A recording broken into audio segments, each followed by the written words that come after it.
Hey guys, this is Kendall with 104.3 The Fan, and I'm here with Adrian Dater, the new Avalanche insider for 104.3 The Fan. So first question, how do you think this team is going to fare this season? I think it's going to be a playoff team.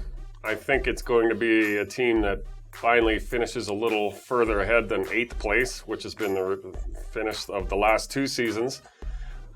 This is a very brutally tough league and conference and division that they're in. It has a Stanley Cup champion in the division. It has all kinds of really good teams.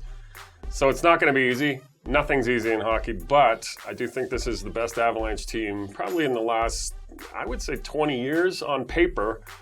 Now they got to do it on the ice, but I do think that they're a playoff team, probably, hopefully, in the top 4. Why does this roster make you excited? Well, it has more depth. Last year they were known more as a kind of 1.5 line team, maybe tops, maybe, and that half sometimes wasn't even there. They're not a 1-line team anymore. They're just deeper at forward. They went out and got a couple veterans on one on the free agent market, one on the trade market. They have better overall depth. They got a guy who can win faceoffs on their 4th line. Things like that are important.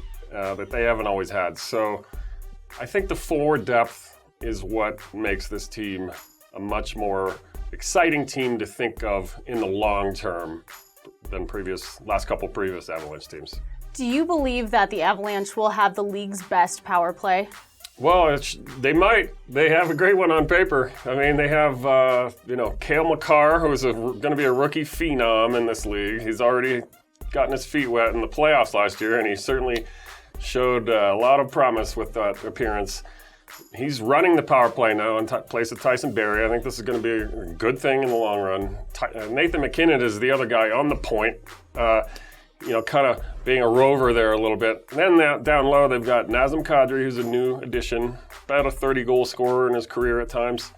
In the middle, and down low, you've got Gabe Landeskog and Mikko Rantanen, number 96, finally back. He's down low. That's a pretty good first 5, definitely. Speaking of Mikko, how important was it for the team to get him that new contract? Well, I think it was really starting to worry people a little bit around the locker room, and everybody sort of thought that it would get done, but, until it happens, you never know in this game. There can be stubborn feelings that persist, and, we've all seen that happen. So when it happened, there was a huge sigh of relief around this team. He just adds that all-star 22-year-old right winger that is, priceless in this day and age, really. He's young, he's good, he's going to just add that much more depth and more confidence and scare other teams a little bit more. I think fear is a thing in hockey that confidence is something that matters in the league. If teams think they don't have a real chance against you depth-wise, they tend to just sort of fall off the radar eventually. So it was definitely huge getting Mikko back. What, in your opinion, is the biggest weakness that this team has right now?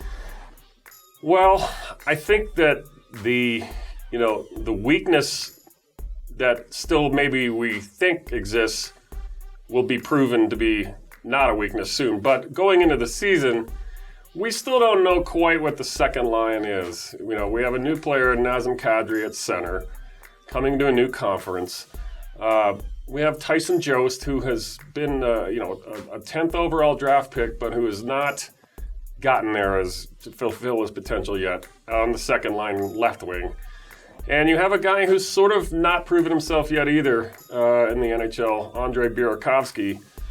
So to me, I think this line's going to be good pretty soon, but if you're still thinking, all right, what's the worry here?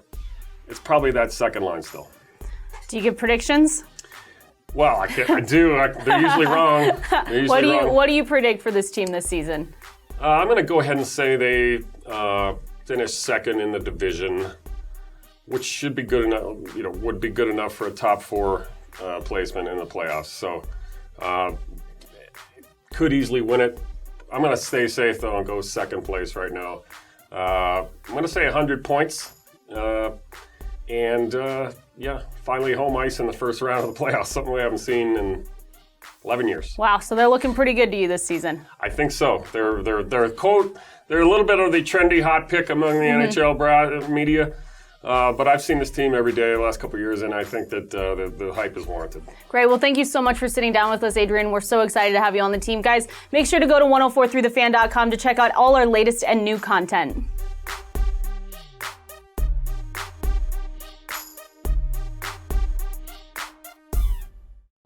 So many bills, like, I can't even afford charcuterie. No summer vacation. That's a thing. The worst? Talking on the phone with my voice, like an animal. Adulting is hard. Hooters is easy. All the games, all the wings, all the beers, all season. No worries. Hooters.